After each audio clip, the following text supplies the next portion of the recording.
listen to me, y'all, man. Listen to me, bro. Yo, this chapter has me feeling like Charlie from It's Always Sunny in Philadelphia, man. I have like a million notes over here, but we're not even gonna touch on those for right now, man. We're not even gonna touch. I'm not even gonna hit the intro. I'm not doing anything. Look, listen to me. Listen to me. If what I am reading here is what I think it is, this chapter went from, the rereads made it to like 100 out of 10. This is going to take it to 1,000,000 out of 10. If these implications are here, all right, follow me to the final page of this week's chapter. Please, please, please, if you're reading this, I just want to know if we had the same interpretation here of the scene, all right? Because this is nuts. This is great. Now this, if this is factual, I don't even know what to say. We're going beyond imagination, like they said at before Wano started, of how this arc was gonna go. This is beyond imagination. So whenever we go into the panel directly after, you have that one Marine looking up at the giant shadow, questioning if it's an island. We go back to the Gorosei. And when we go back to the Gorosei, we see 3 Gorosei members. Now on the right side, listen, man, I've reread this chapter so many times. Because of how legendary it is. You know a chapter is good when you go back to look at just one panel, you ended up reading the entire chapter. That's how it is. That's how good this week's chapter was. Roof piece, lore piece, what in the Flying Flagnards piece. This is all of the above. This is all of the above, man. Look at the right rectangular panel. We get to see that there's only 3 Gorosei members here. And the one on the right, it looks like it flashes out the way, as if an instant transmission's out of there, the Soru, like a room shambles. And it's like, wait, because what they're talking about here, they're talking about a fruit that is legendary. A fruit of legends that has not awakened for centuries. Something that they have to go retrieve. Something that they need to go get. They need to get rid of the nuisance, which is Nico Robin, and go and retrieve this fruit. And it's like, hold on, man, there's a lot of possibilities for that fruit, and we'll talk about that here in a second. But the thing here is that if one of the Gorosei members, but just thinking about the possibility, it gives me chills, man.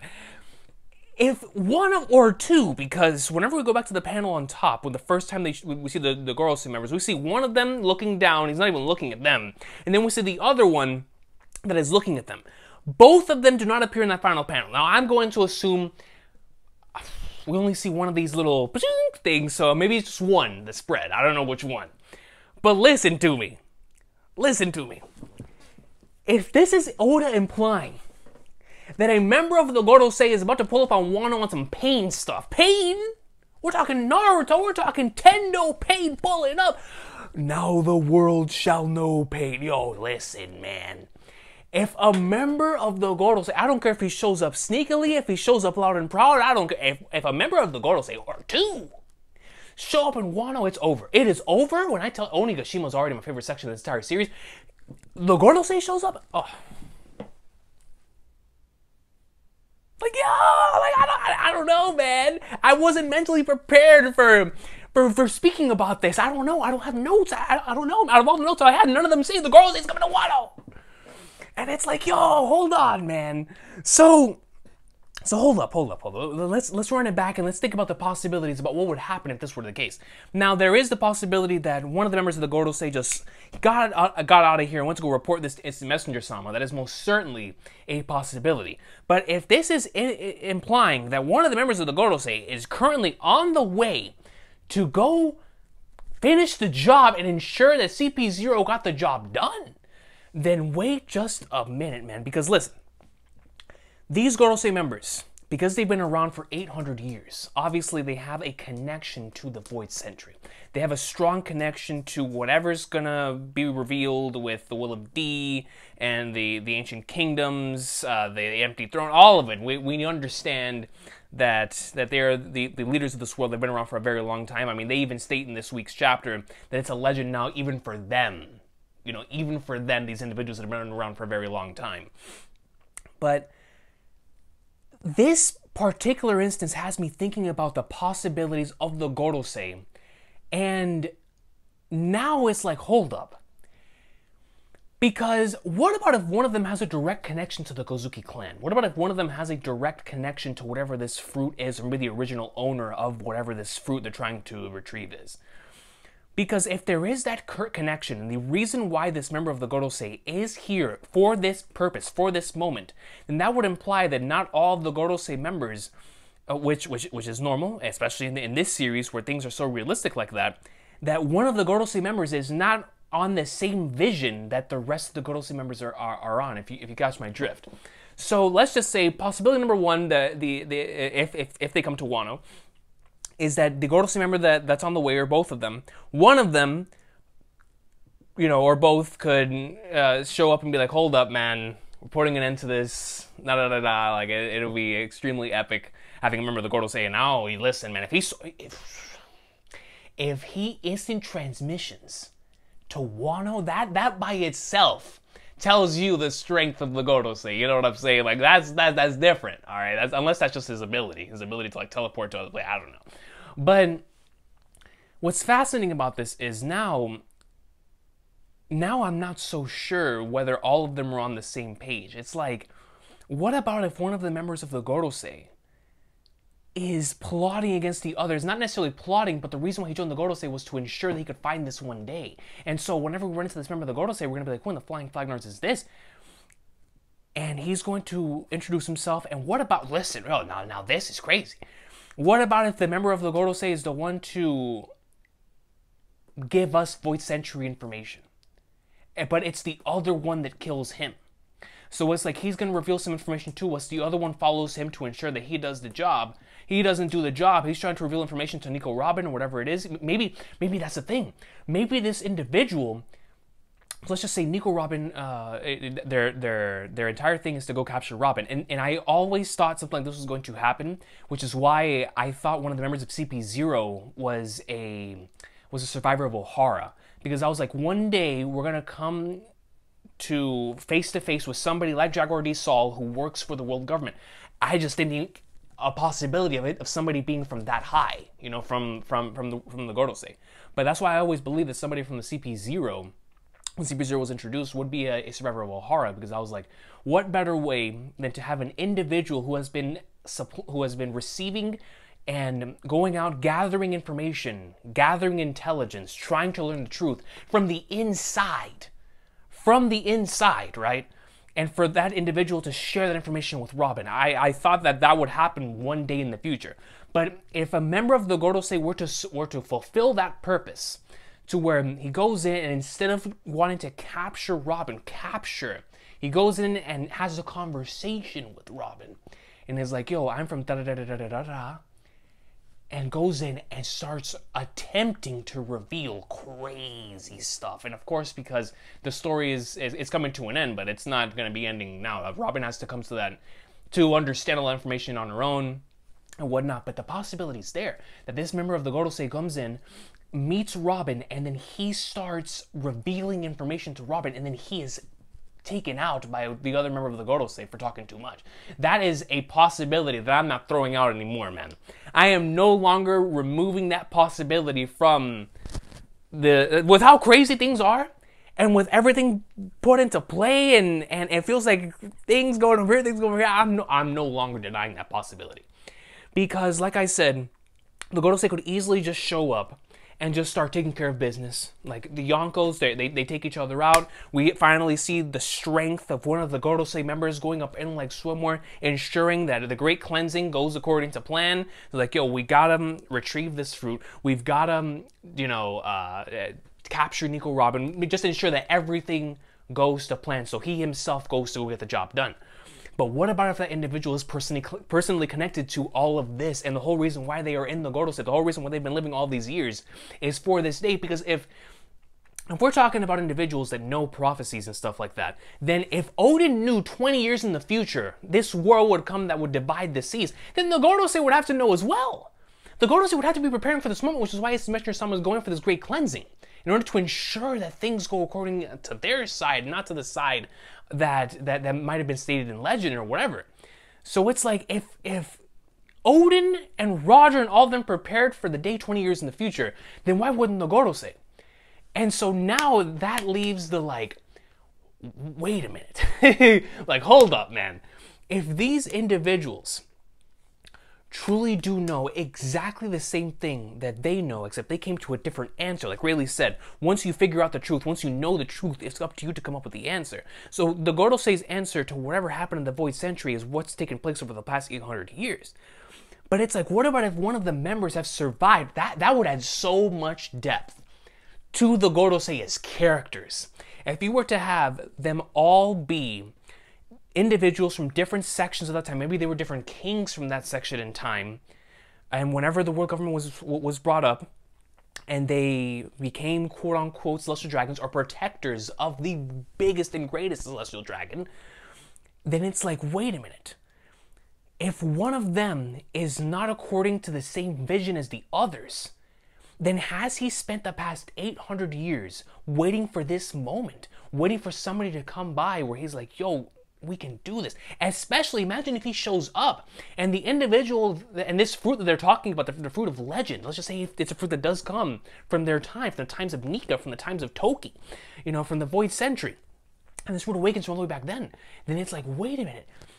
That thing that's awakened, this individual who awakened it, regardless of whether it's Luffy, Zunisha, Law, Momonosuke, Kaido, whatever it is, he's gonna be like, wait, if that person awakened it, then it's possible. Especially if it's Luffy, he's gonna be like, yo, Joy Boy, like, hold up, man, that's the same thing that Joy Boy, or whatever, right? Like, just something that will remind him of the past and remind him of his true mission. Maybe that would start putting things into play. I don't know, man. Listen, when I read this panel, I was like, yeah, if the Gorosei come to Wano, because that's just on the side of, like, losing my mind and a whole bunch of tinfoil theories. But whenever you twist it back and you go to the actual, like, Gorosei show up and all 5 of them are part of the same vision, that by itself is hype enough, because if let's just say if it's both or if it's one, I don't care. I honestly don't. As long as one of them is on the way, that by itself is just like, we've never seen these individuals do anything besides talk, and when they talk, it's hype. We listen. So many legendary scenes have come from these individuals, man. We hang on to their words and everything because they know, and we know that they know. And that's why it was so shocking when Instant Messenger-sama was first revealed, because we were like, whoa, we thought these guys ruled everything. No, they serve the individual that rules everything. And it's like, that changed the game.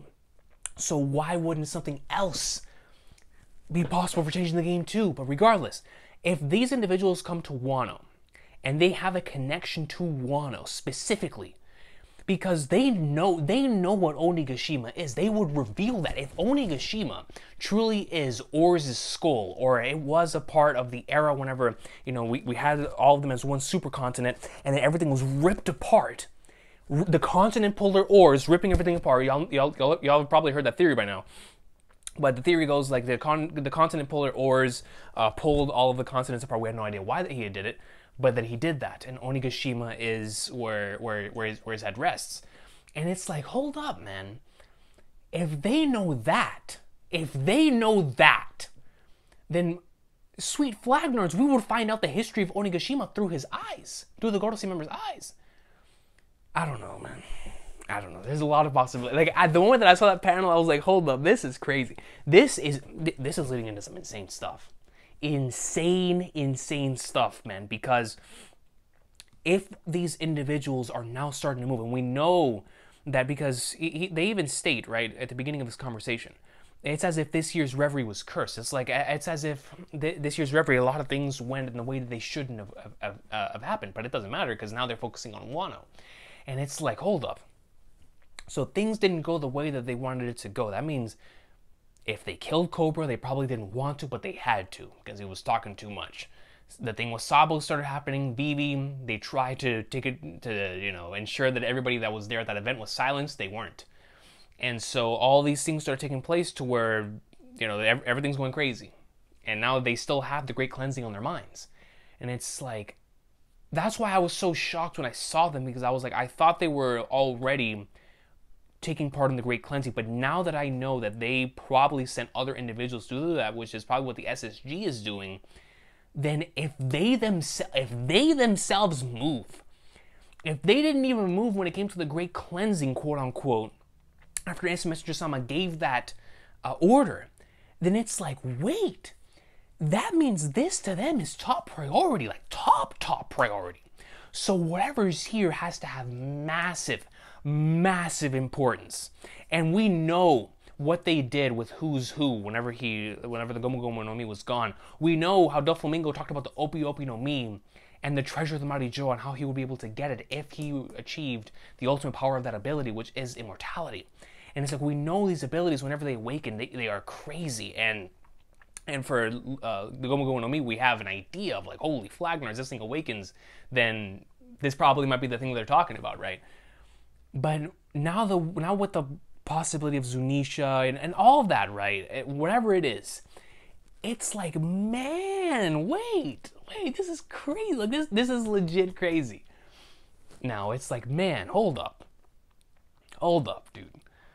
Like, if the Gorosei are truly coming here themselves, and this is top priority, this is huge, like, whatever is about to take place is going to go down in the annals of history. Because all of us expected, I don't know, man, like CP0 going up in like swimwear, maybe even Rob Lucci himself showing up, the Revolutionary Army showing up, like Yonkos, whatever it is. None of us had the Gorosei themselves. The Gorosei themselves, bro. Come on, man. That's something beyond, like, we were like, nah, the Gorosei ain't gonna move until the end of the series. If they move now, oh my goodness, dude. But regardless, I needed to get off my chest, because when I saw that, I was like, hold up, man. The mind started moving. I ran and I grabbed the camera. I was like, yo, we're doing this. We're recording. But now, with all of the Gorosei hype being said, though, welcome to the Afterthoughts. Yo, hit the intro, because the go with the coat may have lost his coat. But I had something for y'all. Hold up. I'm the coach, so I'd rather wear this.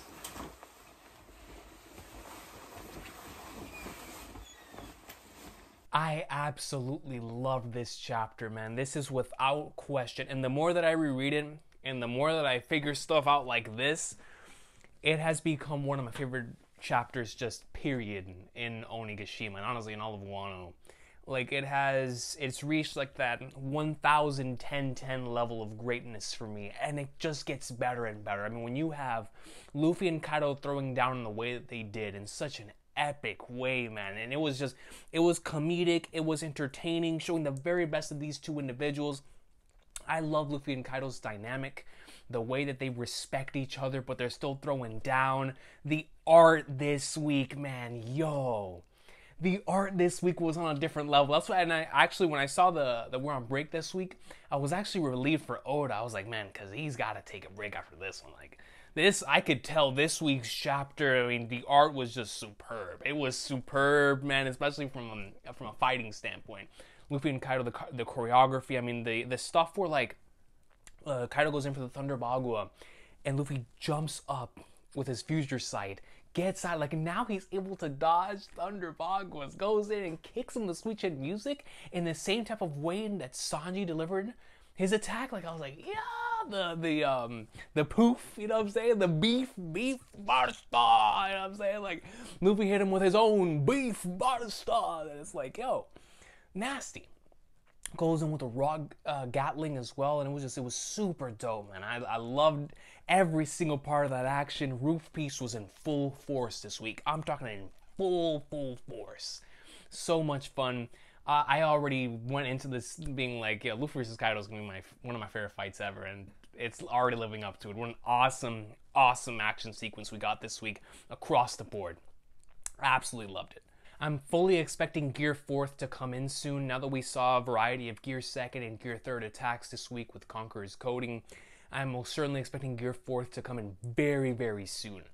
But I don't know how soon, considering that now with Zunisha coming in at the end of this week's chapter, I think the way that we're going with this now is that this is going to be how we transition from where we are currently at in the battle to Kaido's flashback. And let me explain myself. I think that when Zunisha cries out in the same way Zunisha cried out back in Zou, Momonosuke and Luffy for sure going to hear it. Now, there's two possibilities of what could take place once this happens. Luffy and Kaido both hear it, implying that Kaido has the voice of all things that can hear someone like Zunisha. Or only Luffy hears it. Regardless, I think this is how we transition into, at the very least, showcasing a piece of Kaido's backstory, if not seeing the whole thing yet. But if this is the time to transition in a flashback, what better way to transition than to have something like this? The way that I see it would be Zunisha cries out. Let's just go with the example of only Luffy hears it. Luffy hears it, it's like, yo, what is this sound? It's the same one that I heard. Is this Zunisha? And Kaido's like, oh, you can hear it too, huh? And he flashes back to the past when he was on Rox's ship, and he sees that Captain Rox heard the voice of all things as well. And he was like, yo, why can he hear that, but I can't hear it? That's one possibility. And it starts like that road of Kaido's flashback of always wanting to be the greatest, but not having certain things that others have. Like he has everything in his arsenal. He's invincible, amazing fruit, can't be killed, but he doesn't have the voice of all things. It's like, can you imagine how much that would hurt? Going into the second part, especially if he thought that he truly was the one to carry on Joy Boy's legacy. But he can't hear the voice of all things. When Captain Rox could, when Roger could. If he finds out that Luffy can, that's going to lead us into the flashback. Now, if he can hear it, I guarantee you that that will probably take us into the first time Kaido ever heard the voice of all things. How interesting would that be? He hears it, and he's like, oh, this is just like that one time. And we see a flashback with Kaido, potentially Captain Rox, and both of them looking around, be like, yo, what is that sound? Like, where's that coming from? And that's how we lead into Kaido's flashback. Regardless, I can see Zunisha being the one that transitions us from the battle where it is right now to Kaido's flashback, go into Kaido's flashback, take us out of Kaido's flashback, go in a couple more chapters, Luffy versus Kaido going up in like swimwear, and we'll wrap things up there. But I think this is going to be what takes us into Kaido's flashback. If I were writing One Piece, I would most certainly take that approach because it's something that Oda has done before. He did that back when Chopper's flashback, when Luffy was about to punch Wapol, and we went into Chopper's flashback, came out of it, and he punched the Flagnards out of him. And so he has toyed around with the whole flashback thing mid-battle before, especially a long flashback. So I am looking forward to seeing if he does that here. Especially since something like the voice of all things is so key in the stuff with the sovereigns that was brought up in the Roger flashback, and to the entire thing of One Piece. Like, we're still trying to figure out the true, what truly is the voice of all things, and what can it do? I mean, we saw Momonosuke was able to look through Zunisha's eye to see that Jack was the one that was attacking. So there's a lot of things that this thing can do. So if Kaido does not have it, or if he does have it, then that would imply, one of two things. If he does have it, then that's why he was like, I am the one to carry on Joy Boy's legacy. I am the one to become Joy Boy. If he doesn't have the voice of all things, then it's like, man, he tried so hard to become this individual, but he didn't have this thing that we know Joy Boy had. We know he had to have had it. You know what I mean? So it's like, if Kaido knows the true history, and he knows that Joy Boy had this thing that he might have talked about in the legends, and yet he doesn't have it, that would devastate him. So regardless, I think that's how we transition into Kaido's flashback, which is going to be magnificent. We've already had several hints toward it. But if a Kaido flashback's incoming, you already know what that means.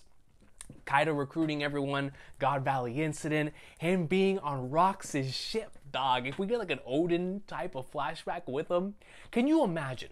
Another 10-chapter flashback. All right, I don't care. I'll take it. You know what I mean? I'll take as long of a flashback as possible. You feel me? If we get another 2, 3, 5, 10-chapter flashback, and it ends. Odin's flashback ended with him getting boiled. The following chapter, Toki sends everybody into the future and sends us back into the present. Could you imagine? Most of this flashback is Kaido with Rox. The climax of the flashback is him experiencing Rox's death at God Valley, and then the falling resolution of his flashback is him coming to grips with that, especially if it was his fault, coming to grips with that and building his family, finding his wife, creating Yamato. And we get to see how much damage his journey up until that point did to his psyche, into what Kaido would become now. And it's like, I would love to have that, man. And so if we were to get a long flashback, like I said, long could be anywhere between 2 to 10 chapters. I don't know, man. The way that Oda takes advantage of his panels, it's gonna depend on him and how long he wants to go about this. But if it goes on for at least 5 chapters, I would love that. For like a month of straight Kaido flashback greatness, I would be down for that, man. I most certainly, especially if we get God Valley. What? Seeing Garp and Roger throwing down with rocks through Kaido's eyes? Let's get it. Let's get it. I'm all for that. But regardless, exciting stuff if that were to be the case. And I think that is the way that we're heading, is into Kaido's flashback through this Zunisha moment.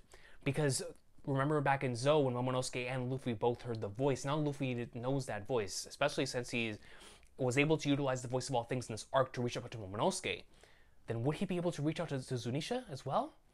You know what I mean? Like, it's a lot of questions. But I think once we get out of the flashback, both of them will have the resolve to go in. Kaido remembering his past, Luffy being the go with the code. You know what I'm saying? Be like, hold on, man. Remembering that whenever Zunisha initially came to Zou, remember the entire journey up until this point, Momonosuke, be like, hold on, man, I gotta tighten up. It's time to go in. Yeah. And then Kaido is like, I was like, all right, man, we're going in like somewhere. So I can most certainly see that being the way that we transition to Kaido's flashback and then back into the climax of Luffy versus Kaido, Gear 4th, whatever Kaido's final form is, whether it be awakening, whatever, or if we see Luffy's awakening. Because at this point, with the end of this week's chapter, now we can transition into the comments and all of the amazing and incredible things that you guys sent me this week. My mind was getting blown continuously with reading the comments this week. Thank you so much for submitting, because I had so many. I was like, I'm not gonna be able to get out to all of these, but y'all are truly GOAT. Y'all are truly GOAT for this, man. This arc has provided so many clues to so many different things. And it's not just this arc.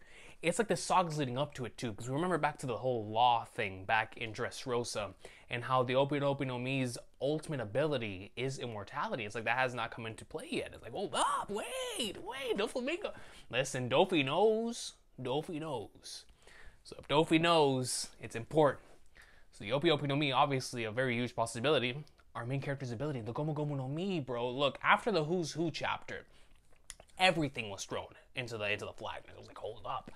This is a fruit that is more than likely capable of a lot more than what we're seeing, especially when it goes into awakening. So can you imagine? I mean, this is already a fruit that allows this man to transform into different forms. You feel me? It's like it's an incredible ability. The more Luffy goes into figuring out what it can do, it's like the more incredible it becomes. And it almost makes me believe that it's something else. Like this comment right here perfectly described, and I was like, wow, like this is so true. It could very well be a completely different name, a completely different thing than what we've actually been led to believe that it is. And most certainly because of One Piece and the way that the world government works and always wanting to keep information away from the people, and I wanted to reveal certain things, it most certainly could be that the Gomu Gomu no Mi was originally called something like this. And it's like, holy flagnards. And so it could be that the awakening that they're talking about is the Gomu Gomu no Mi. Now this is the thing. I can't guarantee it because we've already seen something like this before and them trying to break our ankles with whatever it is that they've been hinting at consistently. And it's like, it's different hints. It was the hint with the Gomu Gomu no Mi. Then we also got the hint with either Momonosuke's fruit, which we still believe is Momonosuke's fruit, and Kaido's fruit. Vegapunk cloning Kaido's fruit, creating Momonosuke's fruit. And it's like they were, remember back when CP0 was talking about that fruit too. And it's like, wait a minute, man. There's a lot of stuff at play here. So you got Momo's fruit when it awakens. What in the flying flagnards can that become? Kaido's fruit. I mean, listen, man. If this man has an awakening that we have yet to see, and that's Kaido's final form, And that's how we get stuff like we got in the opening. Now, I know we're not supposed to theorize off openings, but listen, if that's the way the blast breath comes down in the Father Capital and we see all of the Onigashima skull going up and rising, like it's a possibility, man. It's a possibility. So, awakening is most certainly, when it comes to any of those individuals, Kaido, Momonosuke, any of those individuals, Luffy, Law, definitely possible.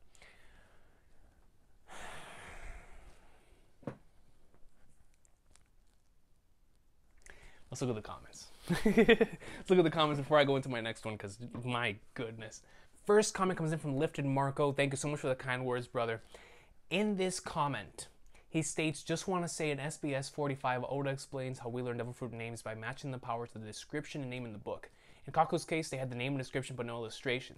So you do not learn the name when you eat a fruit like myself and many others thought. Meaning it could be Luffy or anyone who has the fruit. My guess is Toki, since she's been hidden for 800 years. Now this is the thing when it comes to Toki. I have been wondering, what in the world is Oda doing with the Toki no Mi, with the Time fruit? What are we going to do with the Time fruit? Who is going for the Time fruit? Does somebody already have it? Because this is the thing. If Toki's still alive, then obviously she has it, and if this is the awakening they're talking about, what even is the awakening of a time fruit? You feel me? She already stated you can't go back to the past. So it's like, what kind of thing what can it do? I don't know. I have no idea. But it's like, yo, that just thinking about it gives me goosebumps, because it's like, yo, that's a crazy ability. That's the crazy ability that we have seen so far in the series. At least for me, it's like, yo. But if you go through time, we know how often she went through different spaces in time and how easy it became for her after a certain point. So it's like, hold on, this individual continuously, all the way back from the Void Century, continued to use the Time fruit, obviously could be a legend to the Gorosei, because they have not seen this fruit in possibly centuries, due to the fact that it's been hidden away in Wano this entire time. And let's just say, like I said, either Toki is alive or she's dead, and somebody else close to Toki took the fruit. Let's just say that Hiyori or somebody has the fruit, right? Just a hypothetical situation.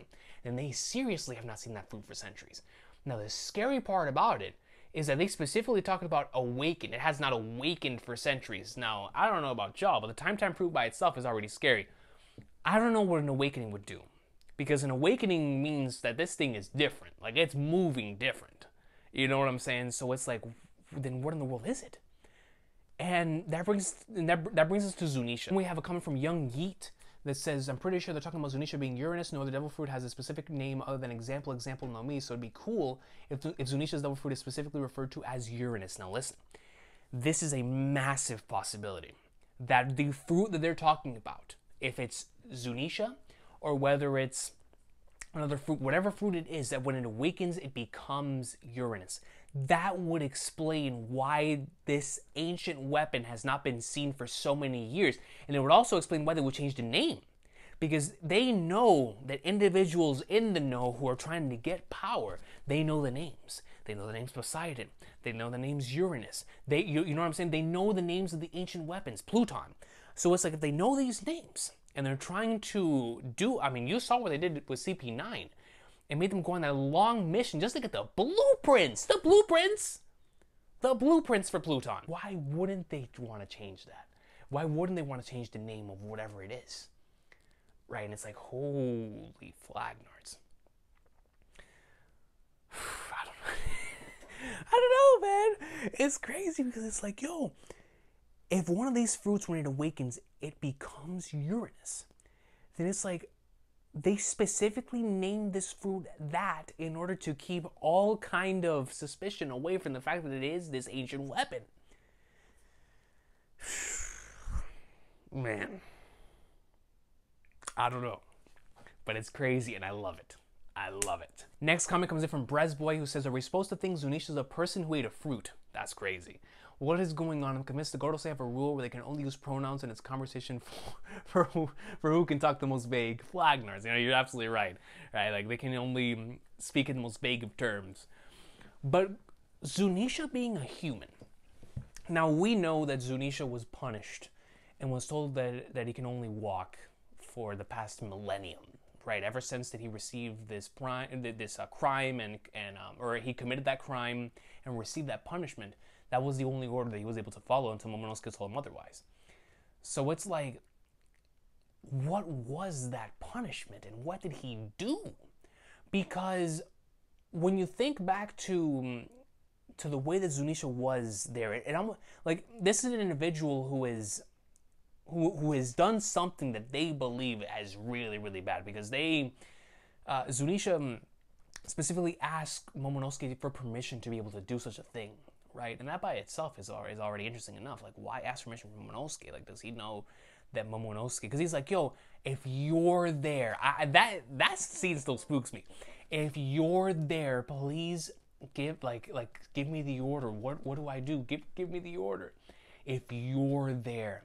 And it's like, if Zunisha's an individual that can only sense the voice of all things from people, and that's something that's been inherited throughout the generations, then it's like he sensed something within Momonosuke or Luffy there on the island that was like, yo, I've sensed this before. This is an individual that I know from years past, from a long time ago. It's like, if you're there, then hear me out. And that by itself has very interesting implications considering everything that's been going down within this arc.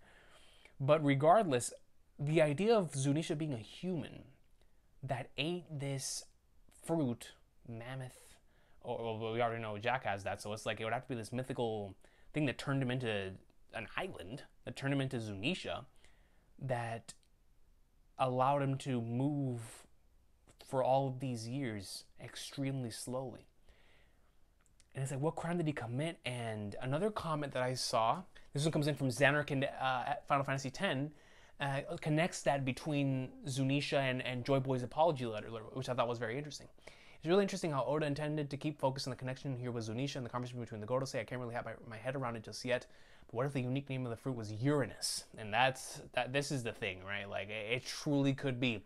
It was first mentioned in chapter 650 when Robin met Neptune. Weird how we never got anything else on it after. It makes even more sense now that they talked about Robin in the conversation as well. But what about Zunisha then? Zunisha has been punished by someone for committing a crime. The punishment, I suspect that it wasn't the world government, as they would rather kill someone than just hand someone a punishment. Especially if you consider that Zunisha only has to wander around for eternity. The person giving that punishment, I guess, would be Joy Boy. Now that's interesting. We know that he tried to keep a promise, but he couldn't fulfill it. Could Zunisha be the reason? That is most certainly a possibility. And if Joy Boy was a good dude, if he was a good individual, and it's like, man.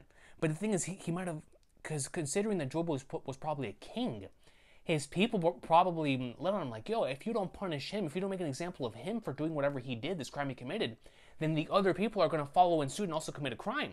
So it's like he had to make an example of Zunisha. But what he probably did, because maybe Zunisha was very loyal, if he was human, maybe Zunisha was a very loyal individual who literally followed every order to a T. Right? So it's like, you tell me to walk around for eternity, that's exactly what I'm going to do. But maybe Joy Boy's intention was go out and walk around for eternity, but be free. Like, these people aren't going to know any different. These individuals, the people who are following me, let's just say if he was his king, there's no one who be able to, let's just say he walks around for whatever. He goes and runs free. Maybe he tried to save Zunisha, but Zunisha took that order so literally. And maybe that crime was so heinous that he was like, I have to do this. That's the only way I could ever pay for a crime like this. So very, very, very interesting stuff. And if that's the case, it would give us insight into the type of individual that Joy Boy is. Regardless, was Zunisha controlled back then? Did it hinder Joy Boy's promise, intentional or unintentional? Was Joy Boy the man with the devil fruit named after Uranus? We know now that fruits reappear when the original user dies. That's factual. The panel with the Gorosei gave me the feeling as if they know the current holder location of it. And here comes Luffy into play. Uranus being the Gomu Gomu no Mi would make so much sense. Now look at the similar last panels of chapter 1017 and the last one of 1037. Why would the world government escort that fruit with guards? Why was it that Shanks then stole that fruit in the first place? Do they need the awakened Gomu Gomu no Mi user for something? I love when we get more questions than answers coming from our Go-To chapters. Thanks for taking your time. Dude, thank you for taking the time to write that. Because you're absolutely right. Like, if Luffy truly is Uranus, if he contains Uranus, the Gomu Gomu no Mi when it awakens becomes Uranus, then it's like, Flagnards. This is an ancient weapon. This is something capable of catastrophic things, which then goes into the idea, because now the ideas start rolling.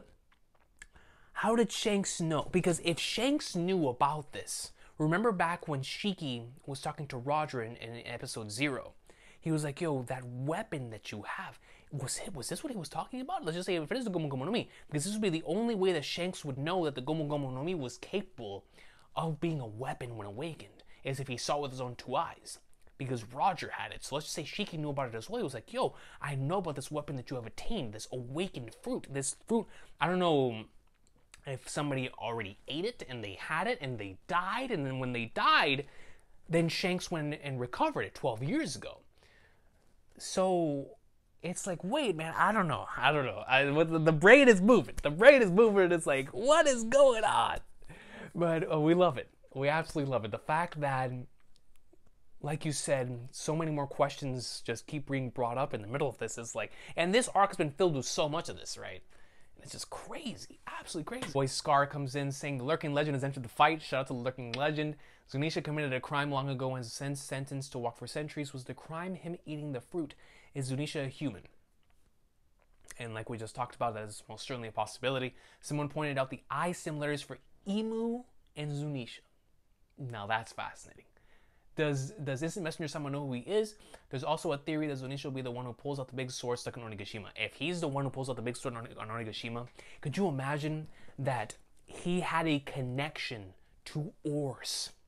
He had a connection to the original, even if it's not Ors, the original skull of Onigashima, the person who had that. And he comes in and he's like, yo, we're doing this. Like, or maybe he himself was, you know what I mean? Who knows, man? Maybe maybe he was the one who killed him, and that was his crime. Regardless, he goes in, he grabs the blade, and he's like, yo, I'm doing this because I know what the truth here. Like, I know who this blade belonged to, a legendary individual. Might have been his rival or his best friend, but regardless, picks it up with his with the trunk, and is like, yo, let's go. Picks up the blade and goes, hoorah! That would be so goat, man. Especially if we get context onto that. Injected, because we know if Oda has introduced all of these concepts from the voice century within this arc with Nika and whatnot, and what we've gotten with Toki and the possibilities of 800 years ago, her mission, it's like we have to find out something at the end of this arc that brings all of that into play. All of it. Everything that we've learned so far, we're going to learn something. I'm not going to say we're going to learn the whole picture, because that's not going to be until we find out what the voice entry is, but we're going to learn something at the end of this arc. We're going to be like, holy Flagnards. Boxster Loose comes in clutch. I didn't even think about this. I love this comment. I'm totally seeing those flying lanterns revealing Onigashima's presence while up into the sky for the flower capital people looking up. And that is going to bring into the, oh my goodness, that thing is falling on top of us. Like, it's going to reveal Onigashima on top, but now this is great because not only is it going to reveal that, the fact that Onigashima is falling, but it's also going to be able to show everyone the massive shadow is going to go across the sky and land in the flower capital when Luffy defeats Kaido. Now they're going to be able to see it, and there's going to be no way they don't. The lantern's up in the air, Luffy punching whatever he does to Kaido that sends him flying down into the flower capital, down to the sea, wherever he goes. Love to see it. Most certainly can see that being the case. My boy Michael Mickles comes in with a Santa hat on, tinfoil hat. Lafitte has hypnotized Zunisha. Anything that gets Blackbeard out of here, bro, I'm out for it. And the Blackbeard pirates now have the road poneglyph on Zou and are coming for the one on Onigashima. Dude. Because he said we're going to go retrieve it. Could you imagine? They received the location for Zou. They go and Lafitte uses his ability to hypnotize individuals. He hypnotizes Zou. Zou has no way, which is why Zou's eyes are the way they are here in this final panel. He's just moving. And they're on top of Zou. They're on top of Zunisha. And so whenever they're going in, all you see is a couple shadows jumping off of Zunisha.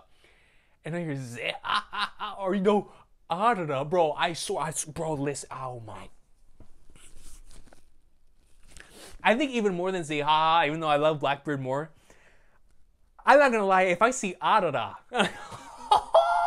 bro, Aokichi's the one that creates the ladder for them to go up there. He just goes with ice. It's like, yo, step right next to me. Choom, choom. And you see this ice ladder going from Zunisha's back to Onigashima. Oh no, stop playing with me, man. Stop playing with me. That'd be so hype. That would be so hype, man. So hype. How about that? But actually, Momo could get Zunisha to catch Onigashima like Shirahoshi. That is most certainly a possibility. Actually, that is seeming like something that could be up in like the 40-50% likely range of actually taking place, right? Unless Oda comes in ankle-breaking style like he always does, but I like that. I most certainly like that. Last comment's gonna come in from Final Destiny, who says, bro, this chapter I'm about to die from peak fiction, especially in the last panel, dude. I'm telling. It's we're about to be like those individuals that that passed out when Zoro activated Conqueror Zagi. But in all seriousness, the mentioning of Joy Boy in the previous chapters and Zunisha in our sight makes me excited for more Void Century lore piece. Absolutely. That potentially drunk Kaido or the Gorosei may have something to share with us readers. Most certainly. I think both. Both, potentially. Especially if the Gorosei come to Wano. Both. I began to think if either Zunisha is a great companion of Joy Boy, two sides of the same coin for Brook and Laboon, or it's literally himself and was cursed by someone similar to Instant Messenger Sama by turning him into an elephant with the kingdom of Zou he protected, with his life on top of him after a grave accident and the mistake that he did. The city of Zou might really be a part of the vast ancient kingdom in the past after all. 110%. Now the idea of Zunisha being a great companion of Joy Boy is really fascinating. I actually like that, and I like that how it would connect and be a parallel to the Brook and Laboon thing.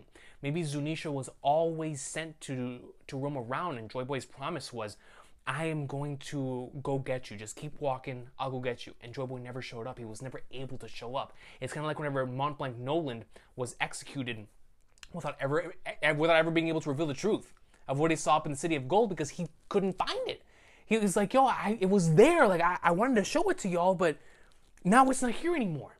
It's like, I saw it, and they wouldn't believe him. And it's like Joy Boy being executed before being able to go to Zunisha. That would be a painful story, bro. And I can most certainly see that being the case. But him being turned into this thing by Instant Messenger Sama, most certainly, or somebody like Instant Messenger Sama could see that being the case too. But the city of Zou being a part of the ancient kingdom, I think that's guaranteed.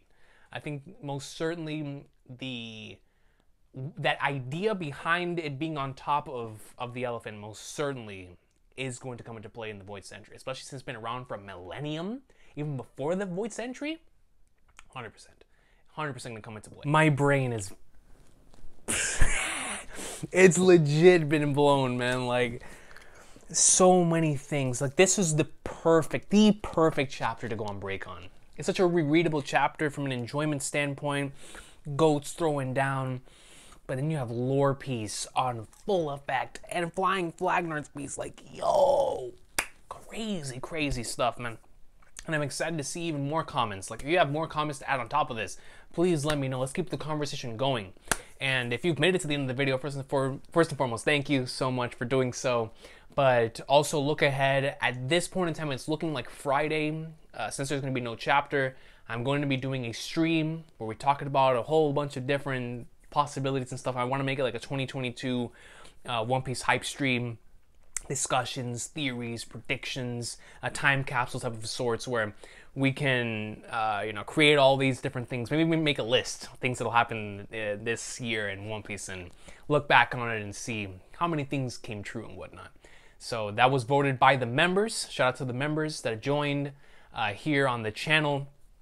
Y'all have no idea how much that means to me, man. So thank y'all so much for joining and becoming members and voting on that poll of which thing should be done on Friday. And it looks like right now the stream is gonna win. So this Friday, stream for the awesome sauce. Can't wait for it. We're gonna be in here for a while talking about some greatness. So look forward to that this upcoming Friday. But besides that, we're heading into a break week. So there's gonna be a lot to think about, a lot to discuss. So look forward to seeing your comments. Like I said, let's keep the conversation going and continue to think about and talk about whatever's going down here and the potential possibilities of what this could lead towards here in the rest of this arc, man. I'll see y'all next time. Have an awesome day. One Piece greatness. Holy Flagnards.